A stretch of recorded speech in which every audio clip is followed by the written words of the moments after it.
більше, ніж Крим. Великі люди маленького народу.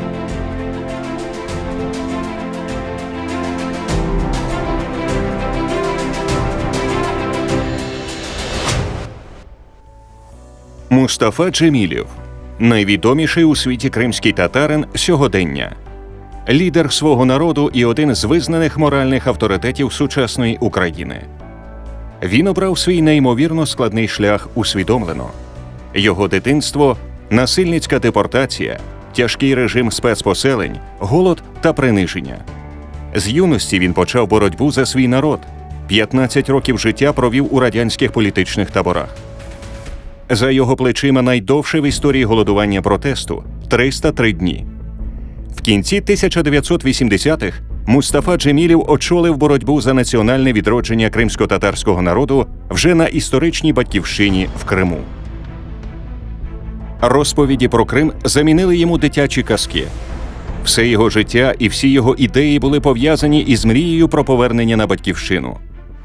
У большинства крымских татар они формировались вообще мировоззрение в семье. И поэтому вот эта вот советская пропаганда, она не как-то очень на них не действовала. Я вот помню, еще рассказывал, это как был воспринят, скажем, смерть Сталина в 1953 году, когда все рыдали, в истерику бросались, и крымские татары посмеивались. Хоча офіційна радянська пропаганда робила все, щоб кримські татари забули навіть слово «Крим», у кожній кримсько-татарській сім'ї знали про трагедію вигнання. Тема Крыма, она всегда присутствовала у нас, особенно когда гости приходили, они рассказывали друг другу. Больше всего, конечно, эпизодов связано с депортацией, но затрагивались и темы еще до депортации, времен війни гражданської. В кінці 1961 року молодий робочий Ташкентського авіаційного заводу Мустафа Джемілєв приймає участь у діяльності молодіжної організації «Союз кримсько-татарської молоді». Навесні 1962 року організація була розігнана владою. Заарештовані її активні учасники Марат Омеров та Сеїд Амза Умеров. В цьому ж році Мустафа поступив на навчання в Ташкентський інститут інженерів з іригації та меліорації сільського господарства, звідки був виключений в 1965 році за наказом КДБ СРСР. В 1966 году меня исключали из университета, из института ирригационного. Одним из аргументов, это вот выступал комсорг института, он говорил, во всем нашем вузе единственный человек, который категорически отказался вступить в комсомол, это Мустафа Джемілєв.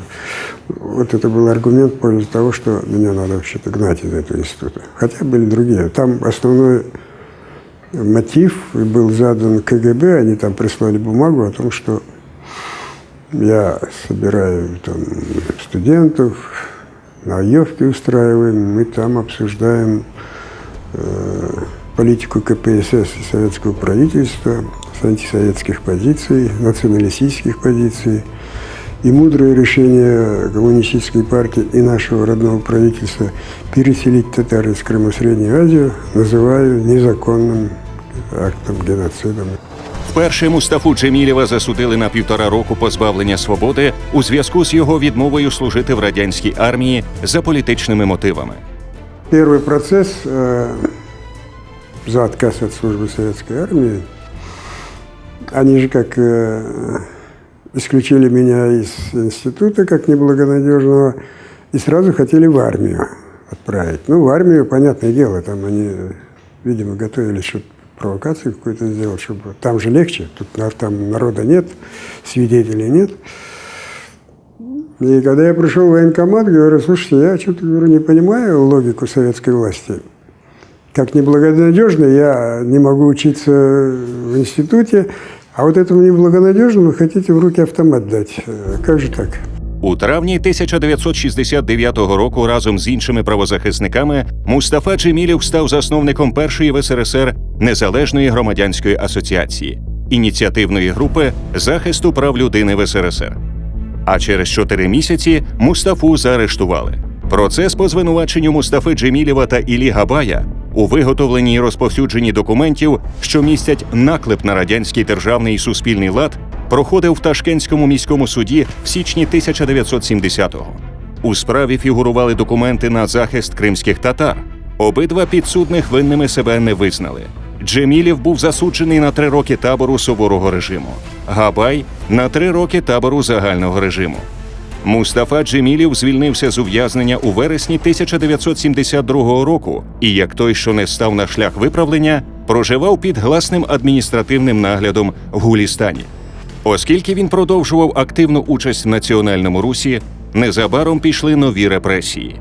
У червні 1974-го він був заарештований. Вирок – рік позбавлення волі в таборах суворого режиму в Омській області. За 3 дні до закінчення терміну проти нього було порушено нову кримінальну справу за звинуваченням у складанні документів, що ганьблять радянський лад і проведенні антидержавної пропаганди серед ув'язнених. В знак протесту проти свавілля влади і тюремної адміністрації Мустафа Джемілєв оголосив голодування, яке тривало 303 дні при примусовому годуванні через зонд. Яка ж була мета настільки героїчного протесту? И главное, коль скоро я держу голодовку, и будут говорить о моей голодовке, то, естественно, будут говорить о крымско-татарской проблематике.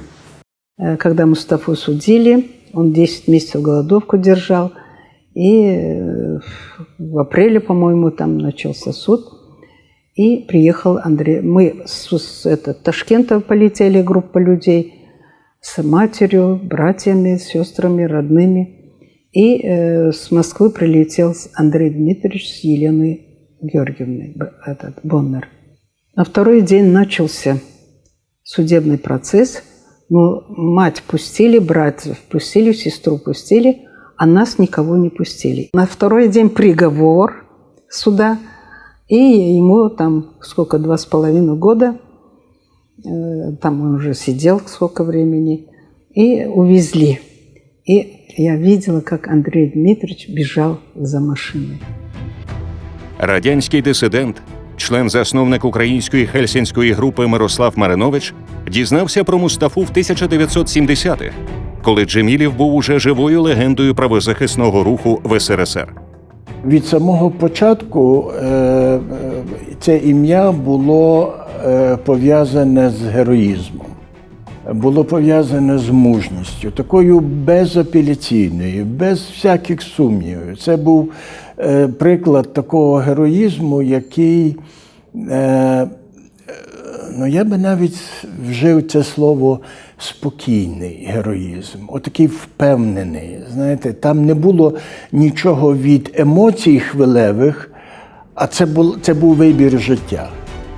Суд засудив Мустафу Джемілєва до 2,5 років позбавлення волі в таборах суворого режиму. Після звільнення Джемілєв продовжував брати участь в національному русі, за що в лютому 1979-го був заарештований знову, вже в 5-й раз. Вирок – 4 роки заслання в Якутії. Був 1979 рік. Молода кримська татарка Сафінар прочитала у газеті про Мустафу Джемілєва як про махрового антирадянщика. Я работала в школе, была учительницей, очень любила свою работу, очень любила своих детей. И у нас школа была почти татарская. Жили мы в таком месте, где вокруг жили очень много крымских татар. Ну и в газетах время от времени печатали статьи, которые пишут про Мустафу Джемилева. Вот он махровый антисоветчик. Но в то же время наши соотечественники все его очень уважали. И про него всегда так шепотом говорили, это были такие времена. Вона зважилася написати Мустафі листа. Скоро прийшла відповідь. Вони стали листуватися, а одного разу Сафінар отримала бандероль, в якій Мустафа надіслав їй касету з турецькою піснею про кохання. Серце Сафінар затріпотіло. Вона стала збиратися до Якутії. Довгою і важкою була ця дорога. І ось уже 38 років вони разом. Sevmez kimse seni benim sevdiğim kadar. Sevgilim sen olmazsan bu dünya neye yarar?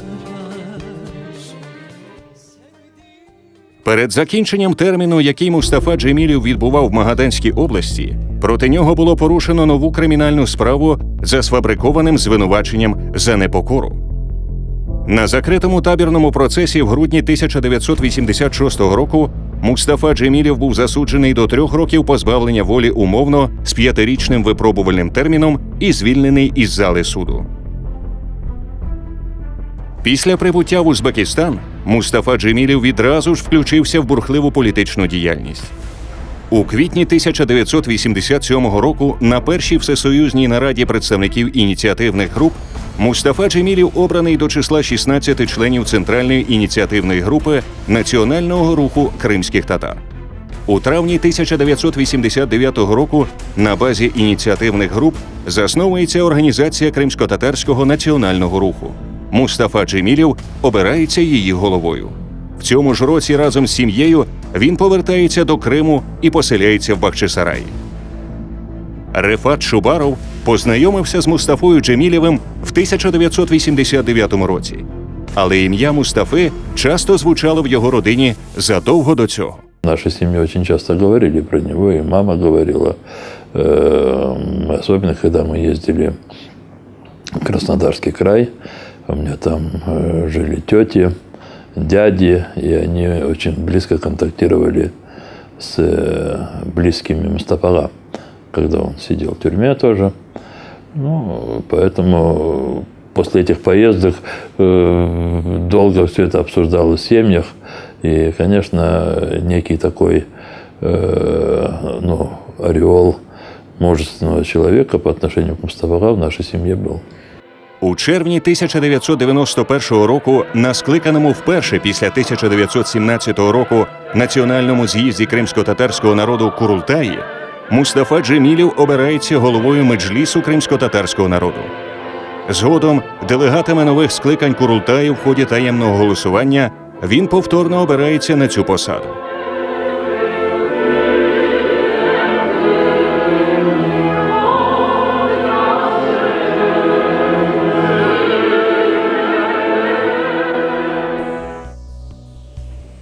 Який він, Мустафа Джемілєв? Про це можуть розказати люди, які знають його десятиліттями. Ахтем Чийгоз знайомий з Мустафою Джемілєвим близько 30 років. Він називає його не інакше, як своїм другим батьком. У меня есть два отца. Есть отец, который меня по жизни вот учил и вырастил. И есть отец, на которого я ориентируюсь, что я заранее, если я в чем-то сомневаюсь, я сразу вспоминаю там примеры какие-то или еще что-то. В Ходжа Сала Меджлис собрался провести выездное заседание по моему приглашению. И я несколько коней подогнал, чтобы покататься. Он вот на него вскочил, так поводья дернул, он же невысокого роста сам. И это достаточно такой легкий, да? Но вот 2 раза подтянул, и видно было, что конь покорился, да, вот. Вот в нем всегда вот ему присуще было вот такое вот, какая-то вот в его глазах. Хотя он все время таким добрым кажется, таким вот спокойным, уравновешенным, но в нем сила чувствуется. Когда о чем-то говорит, забирает тебя полностью под свое влияние. Вот эта сила передачи информации или сила внушения у него очень развита. Мирослав Маринович вважає, що особистість Мустафи Джемілєва не оцінена в повній мірі. Джемілєв дуже недооцінений сьогодні у світі. Ми всі знаємо Махатму Ганді, але не так багато людей знає і цінує Мустафу Джемілєва. А я думаю, що це фігури одного калібру, це фігури одної відданості, одного такого етичного потенціалу. Після окупації Криму Росією в 2014 році Москва заборонила Мустафі Джемілєву в'їзд на історичну батьківщину до власного дому. Уповноважений президента України у справах кримсько-татарського народу, народний депутат України Мустафа Джемілєв продовжує боротися. Завдяки зусиллям Джемілєва і його побратимів питання захисту прав кримсько-татарського народу присутнє в порядку денному світових лідерів та звучить у найавторитетніших світових організаціях – ООН, Європарламенті, ОБСЄ, ПАСЕ та інших. Разом з тим Джемілєв спрямовує свою енергію та професіоналізм на забезпечення суверенітету та територіальної цілісності України, звільнення політв'язнів, наших громадян, які незаконно утримуються Росією. Людина-борець, незламний, міжнародно визнаний моральний авторитет нашої держави. Таким знають Мустафу Джемілєва в світі. Але найближчі люди, дружина, родичі знають його як люблячого батька, дідуся. Часу для сім'ї у Джемілєва залишається небагато. Але він із величезним задоволенням проводить час з онукою Мерієм.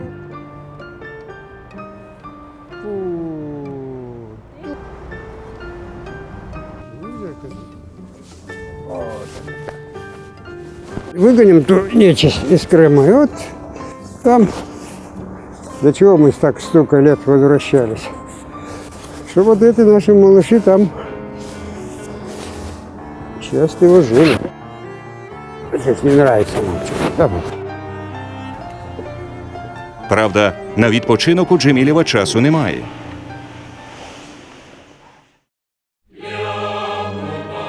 Сьогодні, напередодні свого 75-го дня народження, він, як і раніше, дуже енергійний і багато працює.